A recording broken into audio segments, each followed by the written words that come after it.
afternoon. Welcome to Evolve Through God. My name is Angela Goodman. I am your host today and for hopefully many podcasts to come. I am really excited today. We've got a guest here today that I don't know a whole heck of a lot about. Michael Fabber is here with us today, and he is somebody I met at a conference last year. He's got an awesome entrepreneur community called Unleash You, and I'm excited to welcome him to the show today, and we'll get started. I mean, I don't know a whole lot about your story, Michael, so I'm really excited to hear about it and learn more about your relationship with God. Thank you. Thank you for having me. When you asked me, I'm honored to be here. I think highly of you and what you do, and the person you are even more so.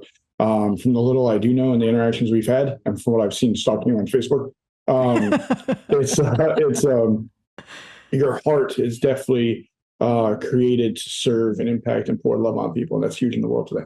Thank you. Thank you. I really appreciate that. I'm so excited to have you here. And I start these conversations with, hey, tell us about that first time, right? So today's probably not going to be any different because you and I don't know a whole heck of a lot about each other. So I'm really excited to learn. I know enough about your story to know that it's been kind of a road, a little bumpy journey for you. So I'm excited to hear about kind of the start of your journey, when you first started to kind of understand maybe that there was a God or what that looked like. Talk to us about that. Well, I mean, one of the perks of being in trouble a lot when you're young is that they send you to like private and religious schools because the public schools won't take you. Yeah. I'm like, my journey with faith and God has been a weird one, or interesting a little bit. When I was younger, my parents brought me to church. When I was in Catholic schools, we went to church like 5 days a week, and then I went to church Sunday with my parents. So I was in church a lot. Oh wow! And right, and I always say like, there's a difference between having a relationship with God and going to church. Mm-hmm. I know because I can speak for myself. Yeah, I don't have to look anywhere else. I was a guy that went to church and didn't have a relationship with God. Really, wasn't open to it. I always say God has a relationship with all of us. It's just if you're open to having one with Him. Yeah. Right? Yeah. I'm not a big God forsaking anybody. I think God's always with all of us, right? So yeah. I was like a rebellious, right, towards God in a relationship with Him. I put a lot of blame and why my life was like that. Yeah. Like God was playing with me. Okay. Right. And it was a lack of understanding. It was like, well, God did everything. I'm like, all right, so if God did everything, right, then why is this situations in my life, right? Yeah. So like he became almost like an enemy to me. Like, why are you doing this to me? I'll show you. Right. Right. And that's a lack of understanding. Right. That was just ignorance of youth, hopefully. Yeah. So when your parents took you to church, you said, and you were also in a Christian school 5 days a week? Multiple times. Yep. All right. So what age range do you think that started out in? So that you remember well? So I was younger in lower school and then again high school. Okay. And a break in the middle. Okay. So in that middle break, was there any recollection in your life then of like going to church and being like, oh, maybe that's why I should feel a certain way, or no? No, the middle time I didn't go to church much. I would always go on Sunday with my parents. That was pretty much it. Mm-hmm. And that was like, we dreaded it. We didn't like it. Like he woke me up. I had to go somewhere on Sunday. And then like when my older siblings got old enough, they were like, we ain't going. And I was like, well, I still have to go. Why do I have to go? It was like everything was against me. I was a very like me victim mentality. So no, I would say I didn't really let God have a return relationship with me until I was older, until I was almost 30. Okay. And what was that point for you? So you said you went to Christian school when you were younger. You went to Christian school in your high school years. Couple different ones. So between high school and the time that you found God, like what was that about? Oh man. It was everything in the present world, right? Like it was hollow inside, but wanted to prove who I was or what I was, or let people think I was something other than what I thought I was, kind of thing. Yeah. And so it was very shallow, not a lot of depth to it, a lot of material, thinking that was worth Okay. Yeah. So at that point in time, you equated your worth to what was going on in your life and didn't have an understanding, Possessions. obviously, that you do Right. today. Right. Yeah. It was all about possessions. I opened businesses when I was young. I was unemployable because the trouble I got in, it wasn't like someone really going to be like, yeah, you're going to be great for our company, and reasonably so. So to have the life or make the money I wanted to, I had a daughter young. Well, I didn't have it, but yes, her mom did. You became a dad young. Yeah, spoiler alert. Yeah. So it was like, I want to live this life. I want my kid to have this life. I got out of the troubled life because I didn't want her to come visit me in jail or be dead for her. So I became an entrepreneur, right? Good fancy name. I just called myself a business owner. I didn't even know what an entrepreneur was at that point. I just knew grind. And I was going to outgrind people. And so I just made money and then spent money and free to think I was somebody. Mm-hmm. So what were you doing in those early years of being an entrepreneur? First business I opened was a restaurant and bar. Oh boy! Very good for a 21-year-old to open a restaurant and bar. Oh that boy! was the first business. Yeah, that's I do recall that now from your story because I also own a restaurant. I know how difficult that business is, and I can't imagine at 21 years old doing that. It's a great way to mess it up. Yeah.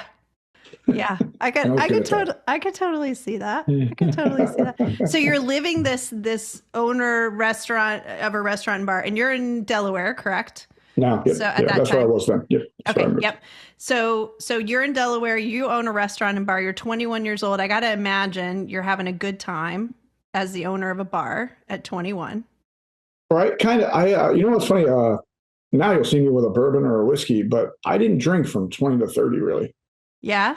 I was so focused on grind, and I was really, when I moved, I really tried to do people, places, things.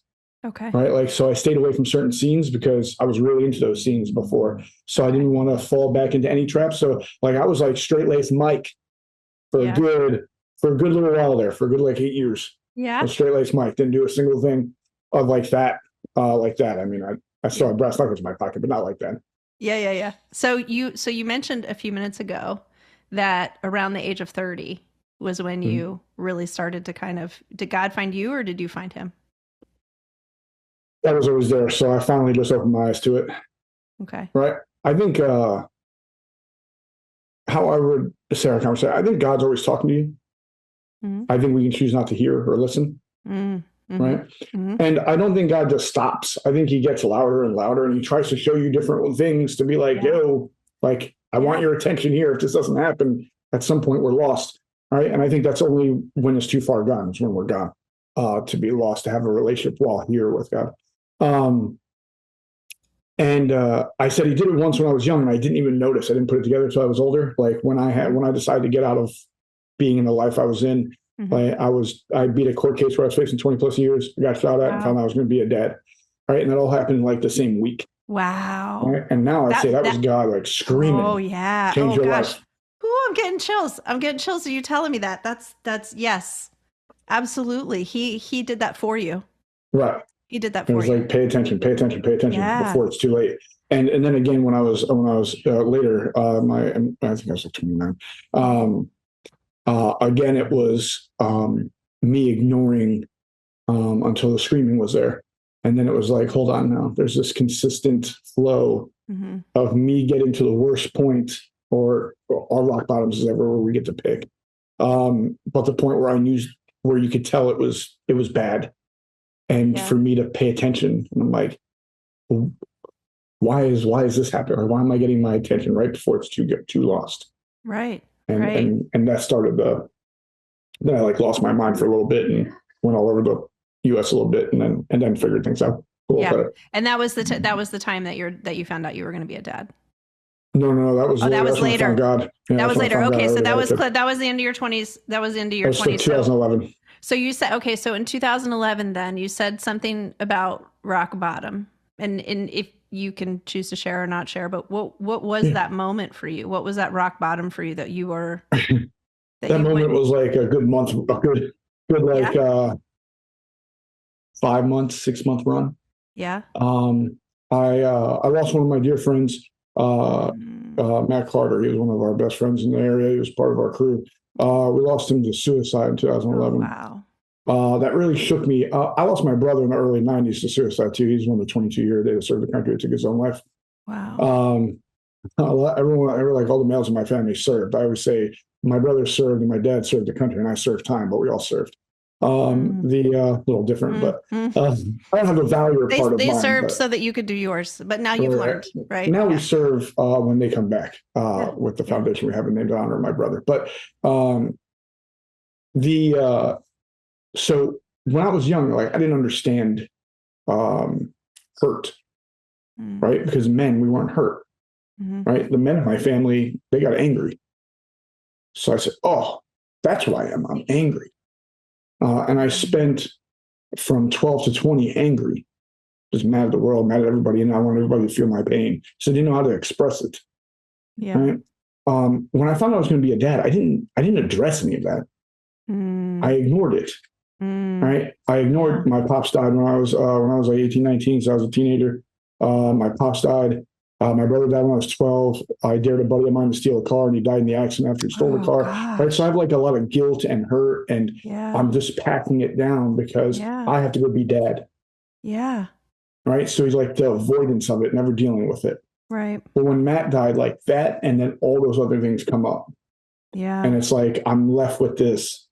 Like, why on every 5-year span do I lose someone close to me? Wow. Yeah. Right? And to suicide, right? So it's not or even selfish behavior. Yeah. Because I lost friends to drugs, to street stuff, weird accidents while doing something that was not legal. Yeah, I remember that story. Right. So yeah, like just the like why this is weird, why is this happening kind of thing. And never dealing with any of them. When Matt happened, I kind of like lost my mind a little bit. Was suicidal wreck. Tried to end my life in Lewis Beach, Delaware.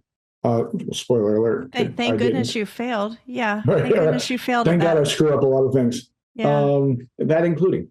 But now I said, then I like hitchhiked a little bit and tried to find myself and like disappeared. And I heard a personal growth tape that said you're out there somewhere, you just gotta go find yourself. Yeah. And so I believed that, like it was literal. So I was started like moving and like looking behind every tree and every bush, under every rock to find me. Right. And I didn't clearly, but I did find myself a little bit on that trip, or at least I found like the idea of purpose or something. Where did you go? Where did you go? I ended up in Mobile, Alabama. I went a little bit all over, but I ended up in Mobile, Alabama. I would say there's some really nice parts in Mobile. I just wasn't in it. But then at that point, remember, I have multiple businesses, or have some money, have multiple houses. Like and now I'm like, hold up, like I'm on a stoop of a trailer and with nothing, wondering like, what the hell, how did I get here kind of moment. Yeah. Right. Yeah. And it was something a basketball coach once said. He said, you make anyone's life easier because you existed. Anyone breathe easier because you were here. And I was like 30, and the answer was no that I could think of. And that was which obviously wasn't true, right? I mean, there are people in your life who at that point in time, you were employer, you were son, you were friend, you were there. Listen, if you told my mom that I was made her life breathe easier before that point, you didn't make her life breathe easier in that moment. In that moment. And in several moments when you were younger. Clearly no. However, look at where you are today. Right. And my mom, you've done so much for so many. You've done so much and poured into so many people, and honor the memory of the people you've lost in your life so much. This is why God allowed you to fail. Right. I think that's why God saved me from like ultimate failure. Yeah. Because not only that, not everyone is born with the voice, right? Not everyone is born with the gift of being able to communicate the message. I feel like that's one of your spiritual gifts. You were born with the gift of being able to communicate the message. Now, getting that message out and unclearing all of that in you so that it could come out, another story. And embracing your gifts. Yeah. Right, because I was one that I'd rather get kicked out of the class than speak in front of it. Doesn't mean you didn't have an opinion, though. Right. It's like, doesn't mean I didn't even have the gift he gave me. It just meant I didn't want to use it. Yeah. Right? And I would challenge you that probably if you look back into the very early years of your life, someone stifled your ability to speak for yourself. And that's why you became that person who then didn't want to. Right. You know? Well, I felt very great. I was always a dumb kid. So I'd rather be the troublemaker than the dumb kid. So I was a troublemaker. All right. So you're sitting on the stoop in Mobile, Alabama. And Yes, this moment comes over you. Right. Where it's like, you ever been in like the middle of chaos but feel real calming? Where you just have absolute peace. Yeah. Where it's like, dude, this is crazy, but really it's not. Like, it's okay. Mm-hmm. It's gonna be all right. It was something like that. It was like life was chaotic. Everything around me was chaotic. And me, to the point, was always chaotic. There was always like this storm in me. Right. And it was like the first time I experienced inner peace. And it was like, are you done yet? Like you did it your way. Are you done yet? Like, oh, right? And it was, and that was that moment. Wow. Wow. That's incredible. You are so blessed for that moment. I'm very blessed. So then what did you do in that moment? You have that moment and you have the awareness of what's going on in that moment. Then what do you do? All right. It's like I gained clarity in not like a total picture, but I gained clarity in like living purpose. Mm-hmm. Right. Who have you helped? Right. Like to this point, you've been a bank account. Right. Yeah. And a dollar amount, which when anyone dies, I've lost a bunch of people. I don't know what their bank account was when they died. No. Right. No. Right. So if that was all I am, what am I? Right. So it was like, we're going to go back and we're going to help people. We're going to serve. For the first time, it's not going to be about you. You're going to go help people. And I had no idea how we were going to do it really or where it would lead to. I came back to Delaware, literally kicking the door to one of my best friend's houses, Alex. And I was, he was like, "Are you high or something? You hitting my door like that?" And I was like, "Actually, I'm sober as could be. And we're going to change the world." And he was like, "Yeah, right, buddy." Right. And he was like, "Who are we to change the world?" I'm like, "We're the exact kind of people. Like we messed up numerous times. No one wants perfection." Yes. And literally it was like, first it started with like manners. Like we would hold the door for people at places and like take their cart back in the supermarket and stuff. Like nothing crazy. And I started, I've always been, like we talked about before we started, I was just, I'm a big nerd. I just try to cover it up, play basketball, grow a beard, act like I hunt squirrels, right? Do things hide in the corner so nobody could see you. Right. Say a lot of dumb things so no one knows actually anything smart. Yeah. And so like human behavior has always been a thing for me. Mental health has always been a thing for me that I studied. Neuroscience has always been a thing for me that I studied. I love knowing how people tick and why people tick. Like everything at the end of the day is a relationship. Yeah. And typically by the deepest, best relationships, you can see what one's life is like. Yeah. So I got away from working in the mental health space or doing much in the mental health space. We still have a counseling agency, but I don't work in that area much. Now I'm more about what's coming, the future. Like let's work. A lot of people call that coaching. I don't really dive into like what identity you want to give me there. I don't really, whatever you call it, let's just work on getting you what you want. Yeah. You're a guide. You're a guide for people. I mean, that's what you are. Yeah. I'm going to start saying that. Yeah. I'm going to say, I'll give you some credit the first couple times. Okay. But,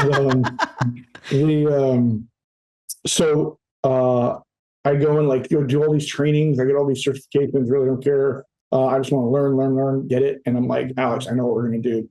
Come with me. I'll show you." We went to a place called the Hollywood Diner. There was a guy sitting on the counter, right? Like it's a diner. So there's people sitting in suits, but then they have that counter part. And I'm like, "That's the guy."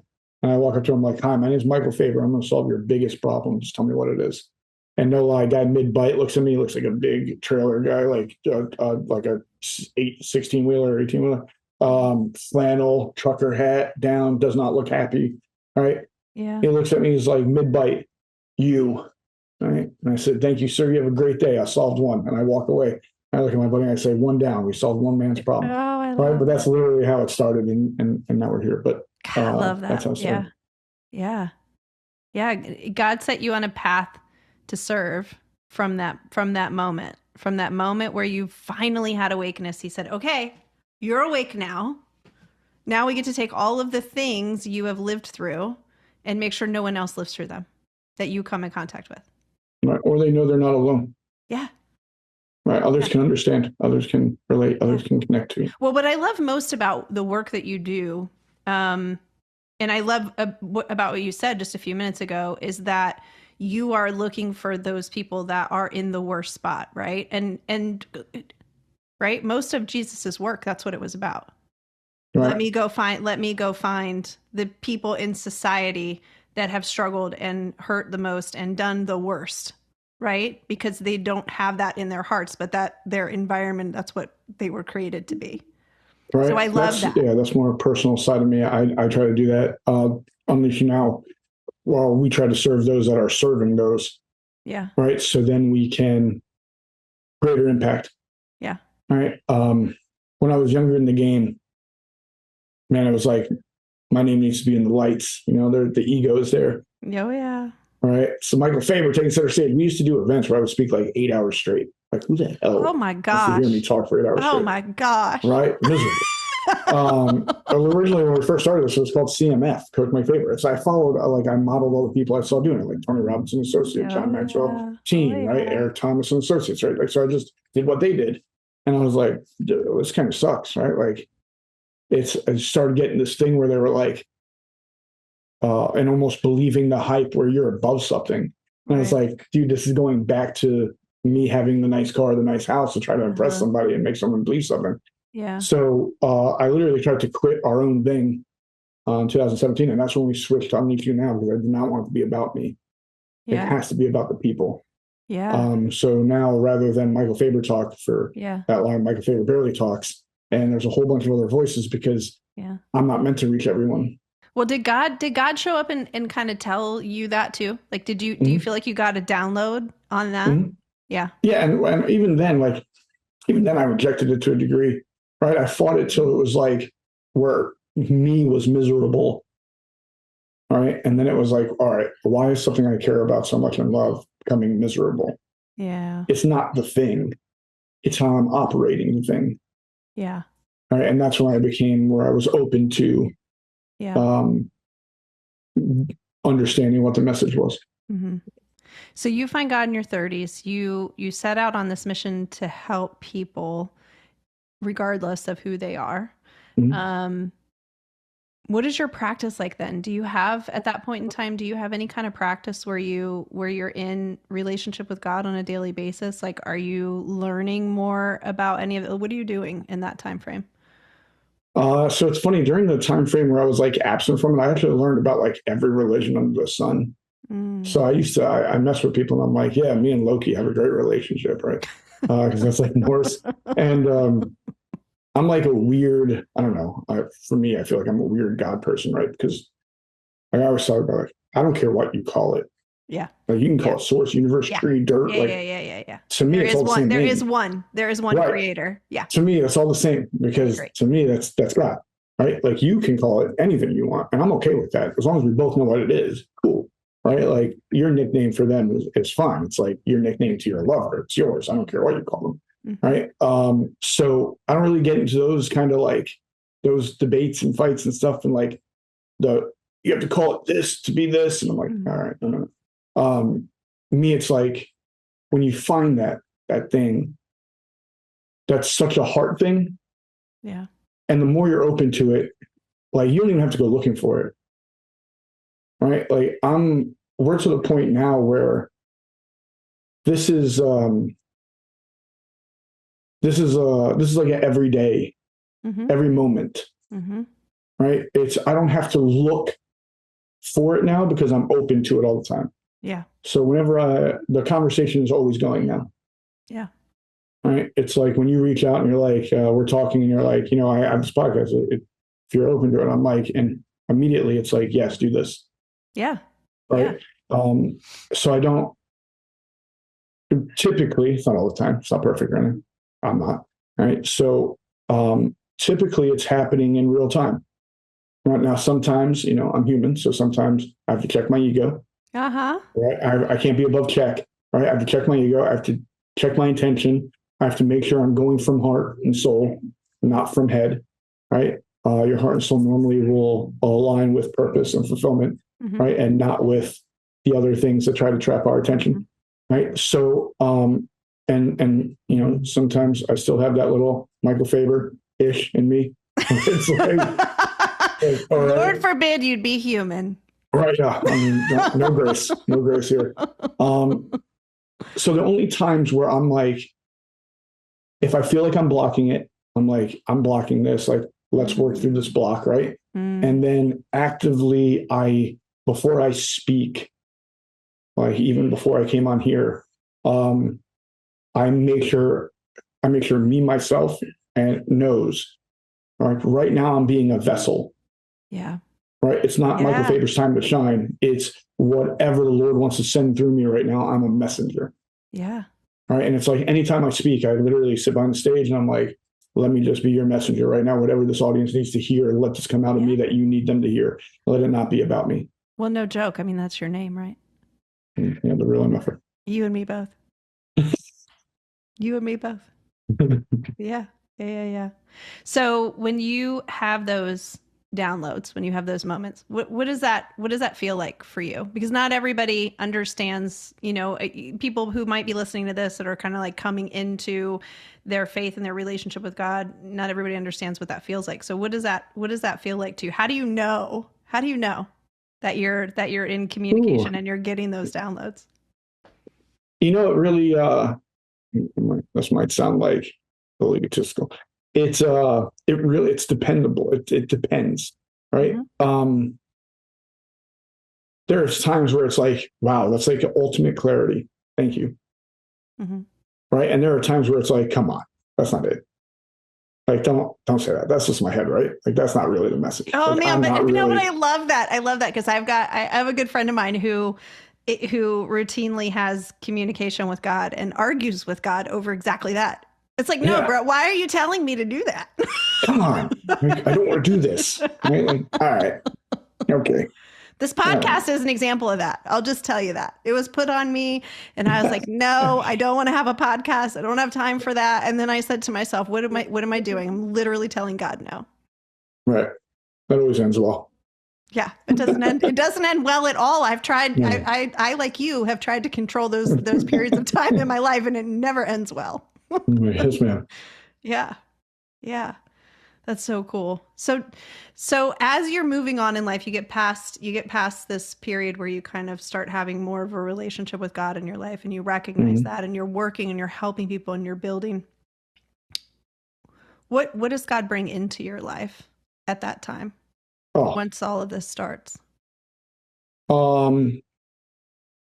There's multiple things I would say where two of them that really goes while there that I'm thankful for every moment. Right. The first one is I have real deep relationships. Right. None of the surface level necessarily. I mean, sure, there's surface level relationships, but the people around me and the closest to me, I have the best relationship I've ever had with my mom. Now, right. I have the best relationship I've ever had with my daughter. Now. Right, I have the best relationship I have with my circle, my crew, my team, my set, whatever you want to call them, right, than I've ever had. Right. So my longest best friend, Michael Hudson, knew him as a teenager. Me and him have never been closer. Right. And it's like a level of connection that is just so comforting and reassuring to know you'll never have to walk a step alone if you don't want to. Right. Yeah. And it's no longer is God or whatever you call the thing you believe in, which is God, but whatever you call that, no longer are they with you, but you have relationships with people that they'll be there. Yeah, you have right, no matter what we're community. Doing. Right, no matter what we're doing, like we could not get along, we could not see eye to eye on something, and I'll still be there. Right. What I learned or had around me a lot was conditional love, which I don't even call love. I call it conditional acceptance. Oh, I love that term. And I love that term. I've not heard that before. We're going to, we'll give you credit for that one. Give me credit for three couple times and then we'll say it's yours. That's nicer than most people these days. And whenever you were out of that way to be accepted, you were out.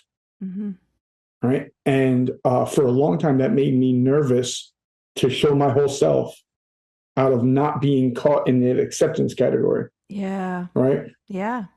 And so how can you have real relationships or depth of relationships when you can't even be fully you in it? Yeah. Yeah. I mean, Right? I mean, clearly you can't. You cannot. You Right. cannot. Yeah. All right. So, so until this, I always was like that. I never let people in, and that was my fault. I never let people know all of me to be able to be like, dude, that's not the way I would do it, but I still love you. Right. And that's What were you okay. ashamed of the most? What were you ashamed of the most? What did you not share the most? It matters what kind of group of people I was with. But there was a long time I would never talk about the trouble I was in. Mm. Right. Because who's going to accept that kid? Yeah. Right? Well, Who's you gonna were accept that carrying anymore? around guilt and shame, which then No.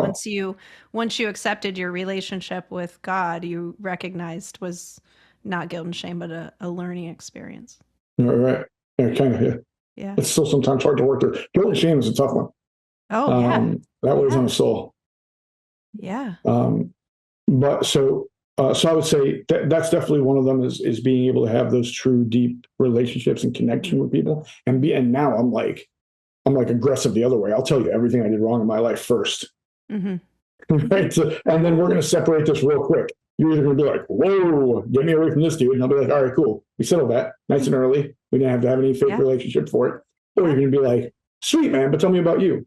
Right? Like, what kind of heart do you have? The beauty of that is that there are so many things that people are hiding because of guilt and shame that you know nothing about. So then they hear about all of these things that you have done in your life and recognize, oh my gosh, here's a human that is not going to give me any judgment because they've been through all of these things themselves.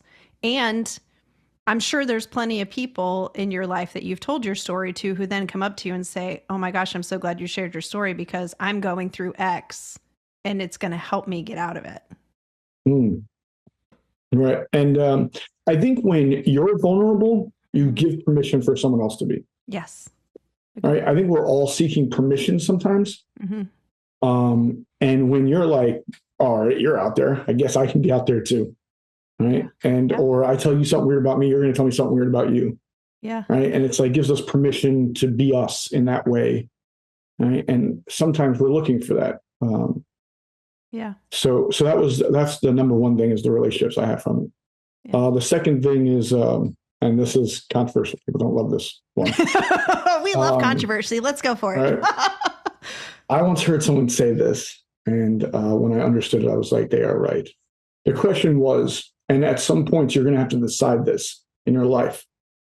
Would you rather be at war with yourself and at peace with the world, or at peace with yourself and at war with the world around you? And in life, there are going to be things that come up where we're going to have to make that decision. All right. And you ever been in a debate where you're like, man, you start getting frustrated inside because you're like, I wish I said something or stood up for something and I didn't.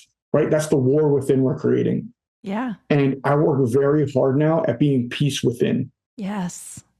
Right. And I'll take backlash from outside. I'll take, or whatever we call them now, haters or doubters or and negativity. I'll take people questioning and raising alarms and sirens and flags for anything that I truly believe and stand on in faith. I'll take it. Right. And that was a hard one for me because I think there's always a piece of us that wants to be liked, right? Or not ruffle some feathers, right? And I had to be willing to that. And that doesn't mean do everything. And it doesn't mean to be polarizing because you start talking about whatever's up now. Like you'll never see me talk about politics. Why? Is because I don't care. Right. Right. Right. I have been a business owner under R's and D's, red and blue and purples and greens and all the other colors. And I don't care. Right. Like everyone's going to do, here's the deal. And this is including myself. Everyone in my life is going to do this. They're going to do some things I really like and some things I don't. Yeah. And that's okay. That's called life. Yeah. Right. So you'll never see me really jump into political conversation because I don't care enough.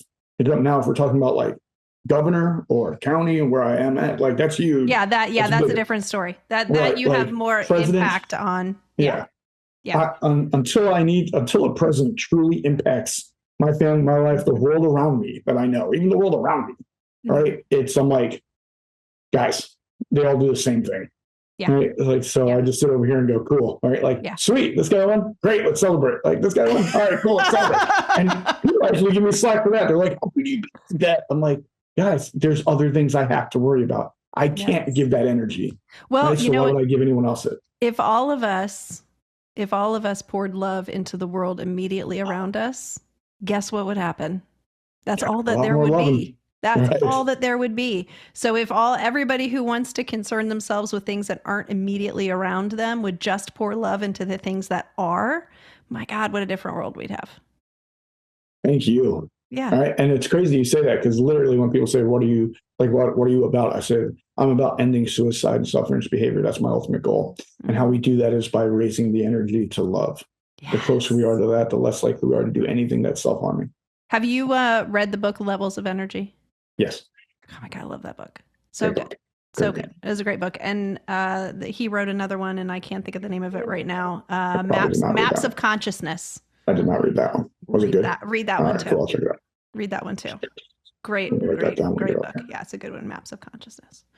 All right. So we unfortunately are nearing the end of our conversation. It has gone by really fast.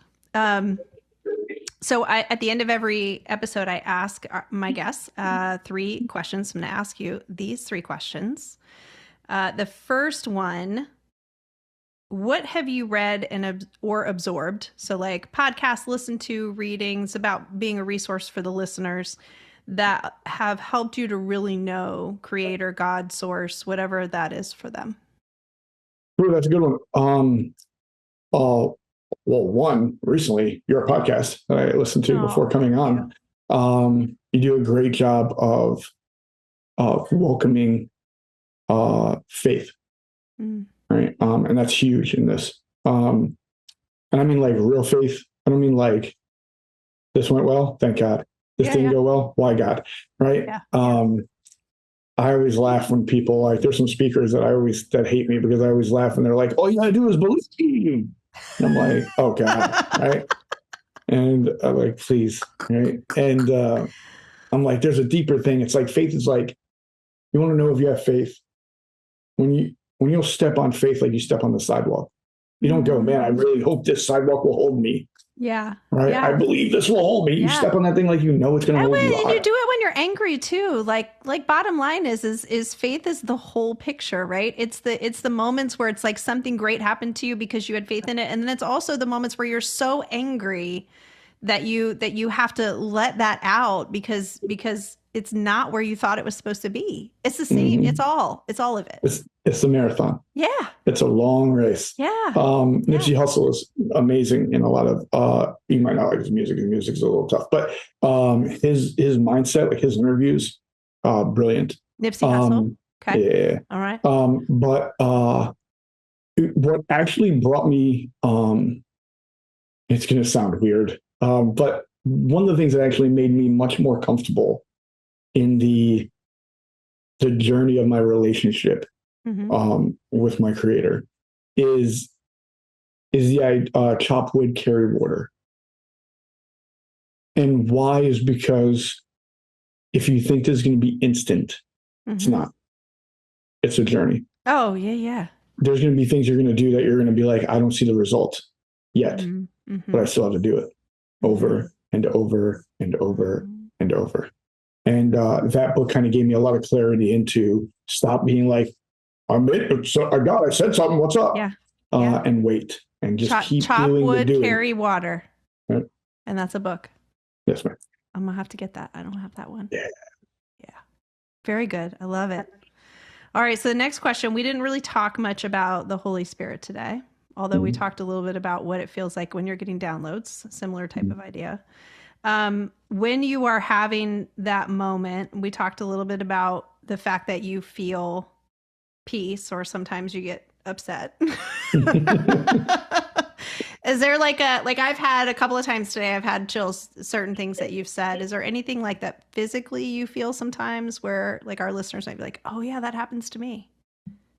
You know what's weird for me? I'm known as like a cool cucumber, man. Like you can put me in a lot of hectic situations and I'm very chill. Like I'll figure it out. I'm cool. I'm really good with chaos too. Like it doesn't rattle me. If I sweat, that's when I know something's up. Oh, Oh, right? You told me you were sweating before we started today. Yeah. When we first started talking, I was like, yeah, I'm sweating. I don't sweat much. So when I sweat, I'm like, something's up. Yeah. And that lets me know, focus right now. What is it? Be cool. Clear. Like, cut the noise out. Just be here for a minute. I love that. That's a new one. I haven't had a guest yet tell me that I'm a sweater. Tell me that their like temperature gets up and then they say, I'm a sweater too. I'm a sweater too. So I can relate to that. Mm-hmm. All right. Lastly, this is a big one. So you referenced in the interview that when you were younger, you went to church 5 days a week, but didn't really get it. And then you referenced all those tough years that you had figuring things out when you were very angry.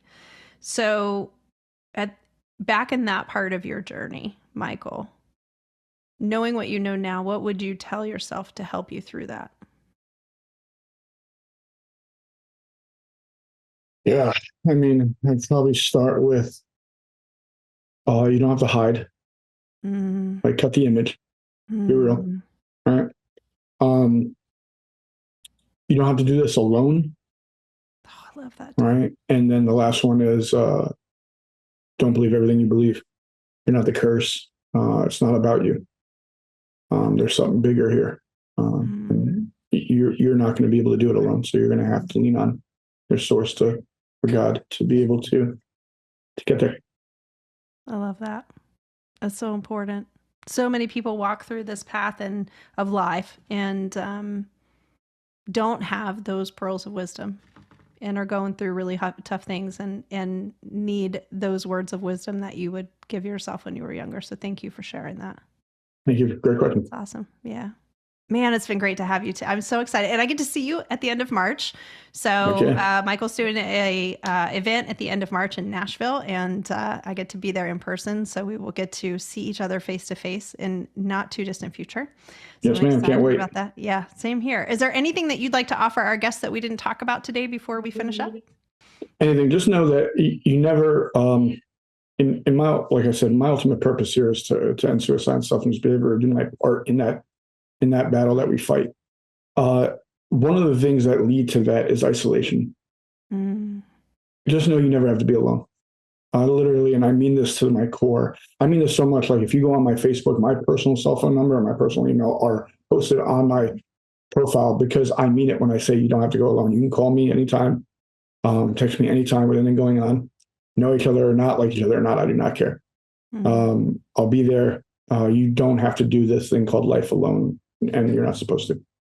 So reach out anytime you need anything.